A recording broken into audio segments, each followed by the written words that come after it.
Bonjour, c'est Gilles sur boursicoté.com. Voici l'analyse technique du CAC 40 pour cette séance du jeudi 26 mars 2015. Avec une configuration très intéressante d'un point de vue graphique aujourd'hui, puisqu'après une ouverture en baisse, sur un gap baissier, le CAC 40 est venu marquer un plus bas à 4932,53 avant de clôturer au plus haut de la séance à 5006,35. Donc cette bougie valide ici le franchissement dont nous avions parlé hier. Alors franchissement qui se fait de la plus belle manière qui soit, puisque c'est là aussi qu'on peut voir que le tracé était finalement relativement précis, puisqu'il se fait sur un gap baissier non comblé, malgré la clôture du CAC 40 ici sur le plus haut de la séance, comme quoi cette zone ici dont je vous parlais ce matin, qui avait déjà présenté un gap à l'ouverture, eh bien on sort de cette zone par un gap baissier. Donc c'est une configuration très intéressante et nous allons voir qu'avec cette bougie, eh bien nous avons énormément de grains à moudre ce soir. Du point de vue de la configuration technique, nous avons les choses qui se confirment avec le RSI qui continue à évoluer vers le centre, donc vers sa zone neutre. Le stochastique sort de sa zone de surachat et le MACD confirme avec un mouvement baissier. On confirme aussi avec des volumes. Nous allons voir que les volumes peuvent être interprétés de deux manières différentes au vu de la configuration chartiste actuelle, mais nous avons donc sur cette séance de baisse des volumes qui sont en légère augmentation, ce qui peut là aussi nous donner une idée de la puissance que nous avons sur ce premier mouvement.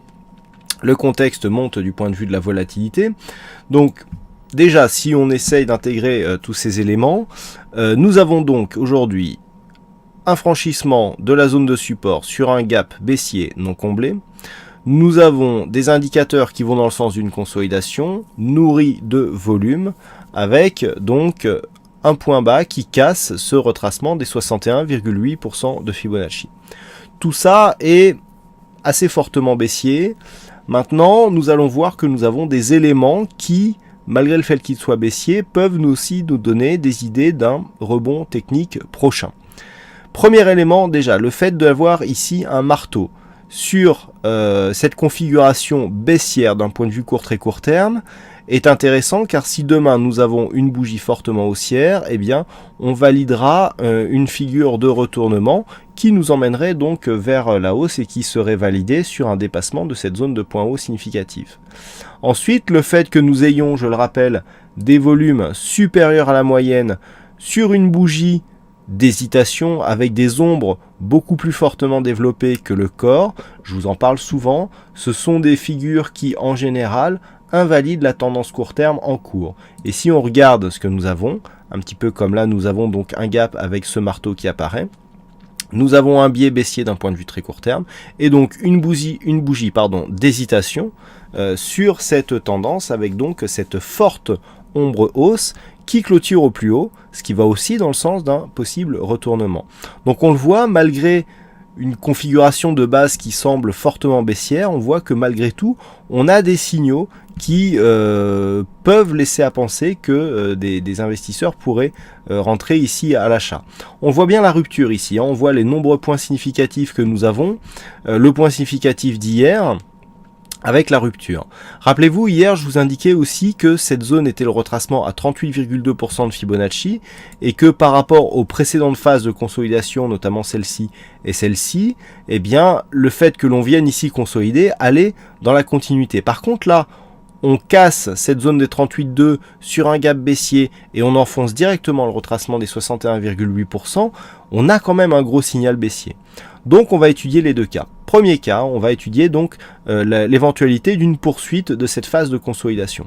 Vu l'état actuel des choses, alors que la consolidation commence à peine, que l'on a une rupture et que l'on a déjà des petits signaux de renversement sur cette première bougie, j'irai vers une neutralisation de la tendance, à savoir, certes nous avons ici une phase de hausse avec un dépassement du retracement des 61,8%, mais dans ce cas on peut viser un simple retour sur cette zone des 4870 points. On peut étayer cette éventualité en traçant les retracements de Fibonacci sur cette première dynamique.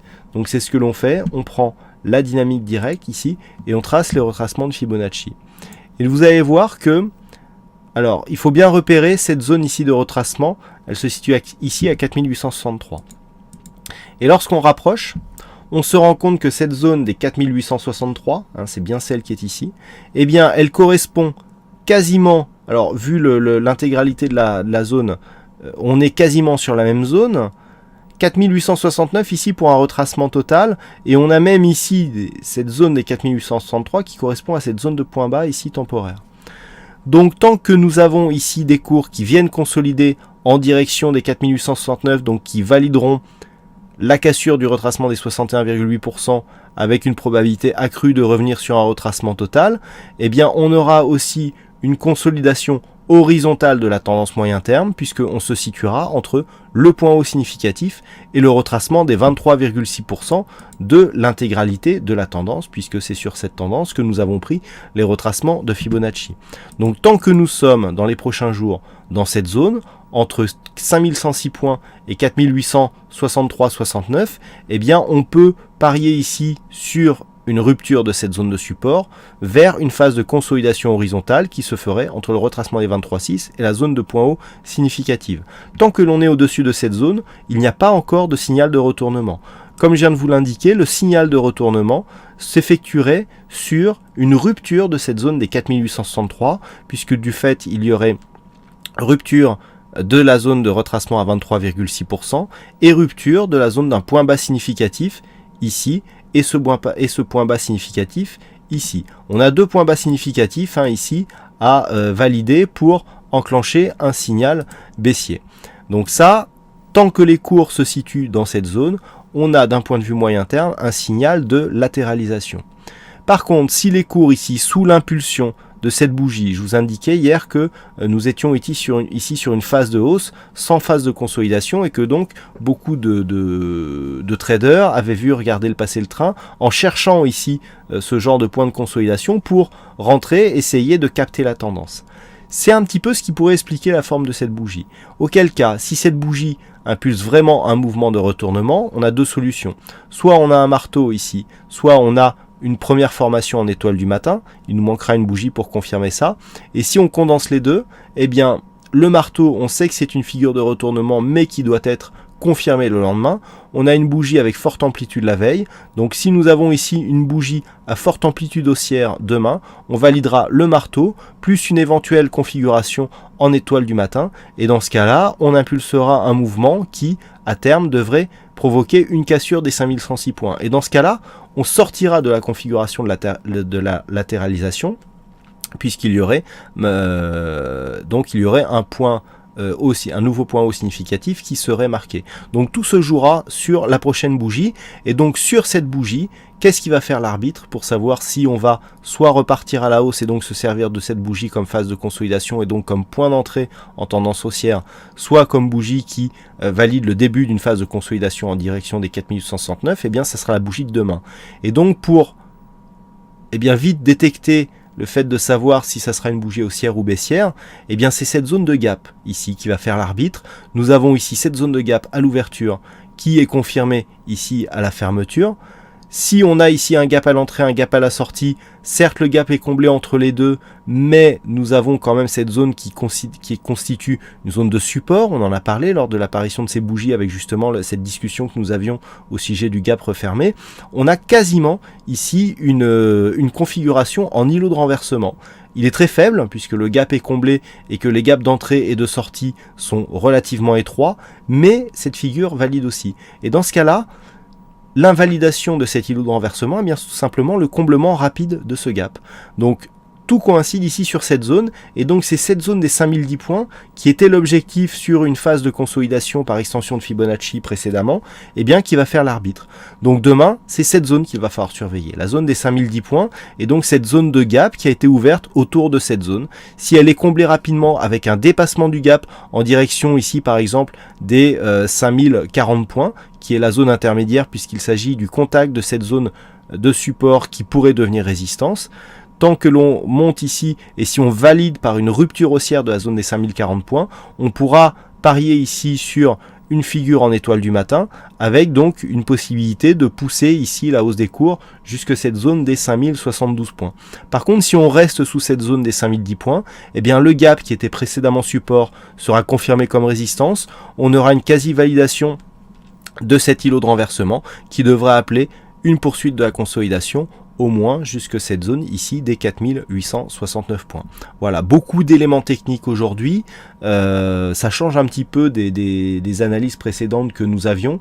Hein, on a énormément de choses. Alors c'est vrai que c'était très riche en éléments techniques, donc si vous n'avez pas tout saisi, je vous propose de revisionner cette vidéo malgré sa longueur. Mais quand il y a un grand nombre d'éléments techniques, eh bien il faut bien expliquer pour voir un petit peu quels sont les tenants et les aboutissants pour la prochaine séance. Voilà donc pour cette analyse technique du CAC 40 à partir donc de demain. Alors aujourd'hui, a priori, il y a un petit problème au niveau des résultats du fixing qui ne me sont pas encore parvenus. Du point de vue des statistiques, alors c'est pas trop les statistiques qui vont nous aider, puisque sur cette configuration, on a seulement 4 cas similaires dans les 15 dernières années, donc ça fait trop peu pour dégager une statistique fiable.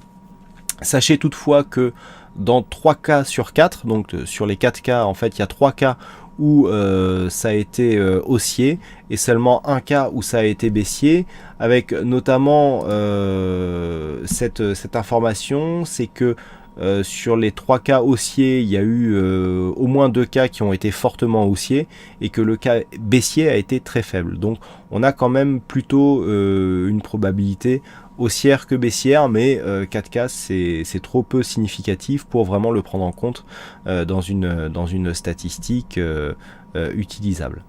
Voilà donc ce que l'on peut dire sur cette analyse technique du CAC 40. Donc je vous souhaite à toutes et à tous une bonne soirée, bonne chance dans vos prochains trades, et on se retrouve donc dès demain pour d'autres analyses techniques sur le site boursicoté.com. Bonne soirée à tous.